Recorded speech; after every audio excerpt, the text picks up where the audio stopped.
গ্রামে সকাল ভোরে ঘুম থেকে উঠে শুরু হলো সংসারের কাজ।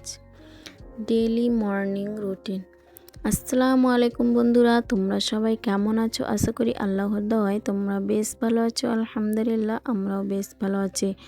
নতুন দিনে আরেকটা নতুন ভিডিও নিয়ে তোমাদের মাঝে চলে এসেছি। দেখতে থাকো বন্ধুরা, আজকের ভিডিওটা তোমাদের কাছে ভীষণ ভালো লাগবে। তো আমরা যারা গ্রামে বাস করি, এই গ্রামের প্রত্যেক গৃহিণী খুব সকালে উঠে কিন্তু সংসারের কাজে লাগে।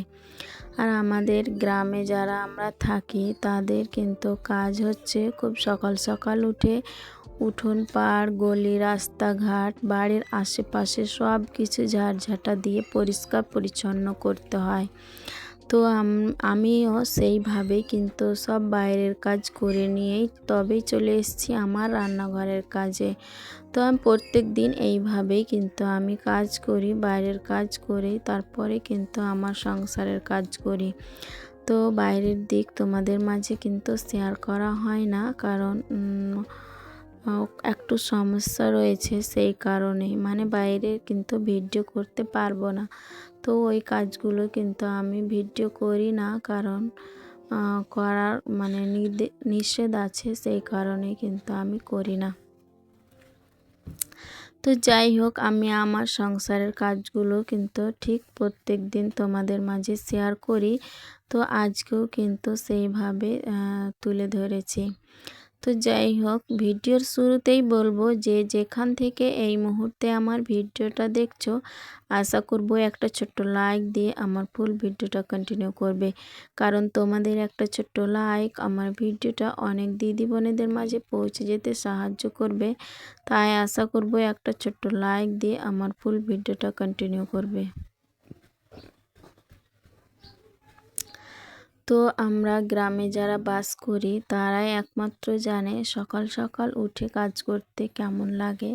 ভীষণ ভালো লাগে। খুব ভোর সকালে উঠে যদি কাজ করা যায় তাহলে সারাদিন মনে হয় যে অনেকটাই সময়ের বরকত পাওয়া যায়, আর অনেকটা সময় হাতে থাকে। সব কাজ গুছিয়ে পরিপাটি করে নিলেও তারপরে অনেকটা সময় পাওয়া যায়, নিজেকেও সময় দিতে পারি। একে তো ছেলে মেয়ে রয়েছে, তো ছোট ছোট বাচ্চা নিয়ে এইভাবেই কিন্তু সংসারের কাজ করে থাকি। তো এই গরমের মধ্যে কিন্তু একটু কষ্ট হয়, আর খুব গরম পড়ছে, তো সেই কারণে খুব সকালে উঠে যদি কাজ করা যায় তাহলে সকালটায় অতটা গরম পাওয়া যায় না বা গরমটা অনুভব করা যায় না। আর কাজ করলে তো গরম লাগবেই, তো তবুও কিন্তু একটু কমই হয়। আর যখন বেলা উঠে যায়, রোদ ঝলমলে উঠে যায়, তখন কিন্তু কাজ করতে অনেকটাই কষ্ট হয়। তো সেই কারণে কিন্তু আরও সকাল সকাল উঠে কিন্তু ঝটপট কাজগুলো করে নিই। তো যাই হোক, আজকে কিন্তু সেইভাবে কাজগুলো করে নিয়েছি, মানে প্রত্যেক দিন এইভাবে কিন্তু কাজ করি। আর আমাদের তো এইভাবে একই কাজ প্রত্যেক দিন করতে হয়। আর রাতে ঘুমানোর পর আবার সকালে উঠে আবার নতুনভাবে দিন শুরু হয়, ওই কাজগুলোই ওই একইভাবে এখানে সেখানে কিন্তু এটা গুছিয়ে ওটা গুছিয়ে এভাবে রেখেই কিন্তু আমাদের কাজ করতে হয়। তো যাই হোক, আজকেও কিন্তু নতুন কিছু নয়, প্রত্যেক দিনের মতোই কাজ শুরু করে দিয়েছি। তো দেখতে থাকো, তোমাদের কিন্তু আজকের কাজগুলো আমার ভীষণ ভালো লাগবে। তো রান্নাঘরে প্রথমে এসে আমি রান্নাঘরের কিন্তু যা মোছামুছি ছিল সেগুলোই করে নিয়েছি। তো আজকে রাত্রিবেলায় বাসন মাজা ধোয়া করে আবার জায়গার জিনিস জায়গায় রেখে দিয়েছিলাম, কারণ আজকে জমিয়ে রাখিনি। আর গ্যাস ওভেন সব কিছুই কিন্তু দুপুরবেলায় মোছা ছিল। তো রান্না বান্নার পরে কালকেই কিন্তু মুছে রেখেছিলাম। তো এখন হালকা হাতে শুধু গ্যাস চুলাটাকে মুছে নিলাম। আর বাসনগুলো তো রাখাই ছিল, আর রাত্রিবেলায় কয়েকটা মাত্র বাসন হয়েছিল, সেইগুলো কিন্তু পরে আমি মেজে ধুয়ে নেব। তো এখন মেয়েকে দুধ খাওয়াবো, আর আমি তো লেবু পানি খেয়ে নিলাম দেখতে পেলে। তো মেয়েকে দুধ খাওয়াবো, সেই কারণে কিন্তু খাইয়ে তারপরে কিন্তু আমি মাজা ধোয়াটা করে নেব। তো সব কিছুই আর কলপাড়টাও আজকে কিন্তু পরিষ্কার করে নেব।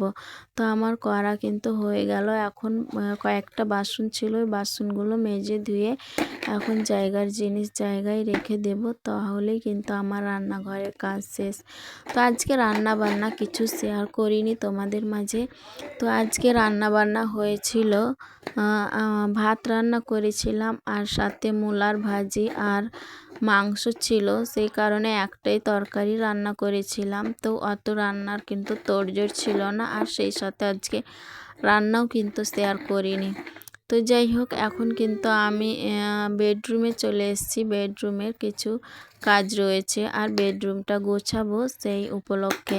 তো যাই হোক, কালকের কাপড় কাচা ধোয়া ছিল, তো বলছি তো যে এত ক্লান্ত লাগে, তো বিকেল টাইমে কিন্তু ওরকমভাবে সময় পাওয়া যায় না, আর ক্লান্ত মনে হয়। আর কাজ মানে সকালবেলার দিকে দুপুর পর্যন্ত যখন কাজ করিনি, একটানা কাজ করতে ভালোই লাগে, আর পরে কিন্তু বিকেল টাইম আর কোনো কাজ যদি থেকেও থাকে তাহলে করতে একদম ভালো লাগে না। তো সেই রকমই কিন্তু কাপড়গুলো গুছাতে একদম ভালো লাগে না, তো সকালবেলার জন্য কিন্তু রেখে দিই। তো সকাল সকাল উঠে তো অন্য কাজ করলাম, সেই সাথে বেডরুম গোছাতে এসে কাপড়গুলো কিন্তু ভাঁজ করে এখন জায়গার জিনিস জায়গায় রেখে দিলাম। তারপরে হালকা হাতে একটু ঝাঁটা দিয়ে মানে মাকড়সার জাল থাকতে পারে কিংবা ধুলো, তো ধুলো তো থাকবে, এটা কমন ব্যাপার। তো সেগুলো ঝাড়াঝুড়ি করে নিয়েই তারপরে বিছানাটা পরিষ্কার করে নেব, ঝাঁটা দিয়ে টান টান করে বিছানাটা পেতে নেব। তারপরেই ঘরটা ঝাড় দিলেই আমার কাজ শেষ। তো যাই হোক, যে সমস্ত দিদি বোনেরা আমার চ্যানেলের মধ্যে নতুন এসেছো, আমার ভিডিও প্রথমবার দেখছো, আমার ভিডিও দেখতে যদি তোমাদের একটু হলেও ভালো লেগে যায়, তাহলে আমার চ্যানেলটাকে সাবস্ক্রাইব করে বেল আইকনটা প্রেস করে দিতে পারো। এতে করে যেটা হবে, আমার ভিডিও ছাড়া মাত্রই তোমাদের কাছে নোটিফিকেশন সবার আগে পৌঁছে যাবে, তখন তোমরা সময় সুযোগ করে দেখে নিতে পারবে। আর যারা অলরেডি এই কাজটি করে দিয়েছো তাদেরকে অসংখ্য ধন্যবাদ। তো এখন আমার কিন্তু বিছানা করা কমপ্লিট হলো। তারপরে ঘরটা কিন্তু ঝাড়ঝাঁটা দিয়ে নিয়েই তারপর দেখাবো আমার রুমটা আমি কিভাবে প্রত্যেকদিন সাজিয়ে রাখি, ও ফাইনাল লুকটা একটু তোমাদের ঘুরে দেখাবো। তো যাই হোক, আজকে কিন্তু এইভাবেই কাজগুলো করে নিলাম। তো প্রত্যেক দিন কিন্তু এইভাবেই আমাদের কাজ করে থাকতে হয়। তাও তোমাদের মাঝে কিন্তু একটু আলাদা আলাদা মানে দেওয়ার জন্য চেষ্টা করি। তো যাই হোক, কী করব, আমরা লাইফস্টাইল আমাদের যেরকম সেই রকমটাই তোমাদের মাঝে শেয়ার করি। আর প্রত্যেক দিন আমরা গৃহিণীরা যেইভাবে কাজ করি সেটাই কিন্তু তোমাদের মাঝে তুলে ধরি। তো এখন আমার রুমটা কেমন লাগছে, আমি কিভাবে সাজিয়ে গুছিয়ে রাখি, তো সেইটাই কিন্তু তোমাদের এখন শেয়ার করছি। তো এইভাবে আমি আমার রুমটা গুছিয়ে রেখেছি, আর প্রত্যেক দিন এইভাবে গুছিয়ে রাখি। তো যাই হোক, আজকে কিন্তু এই ঘর গোছানো থেকে তোমাদের কাছ থেকে বিদায় নিয়ে নেব। ভালো থাকো, সুস্থ থাকো, সবাই হাসি খুশি থাকো, আর এইভাবে আমার পাশে থেকো, আর আমাকে তো এইভাবে আগিয়ে নিয়ে চলো। তো অনেক ভালোবাসা দিচ্ছ, সবারই ভালোবাসায় আমি মুগ্ধ। আর তোমাদের কি বলে যে আমি সম্বোধনা জানাবো, তো সেটাই আমি বুঝেই পাই না, মানে বলার ভাষাই খুঁজে পাই না। তো এইরকমভাবে ভালোবাসা পেলেই কিন্তু এগোতে আর দেরি হবে না। তো যাই হোক, সবাই সবারই সাপোর্ট চায় আর সাপোর্ট দরকার।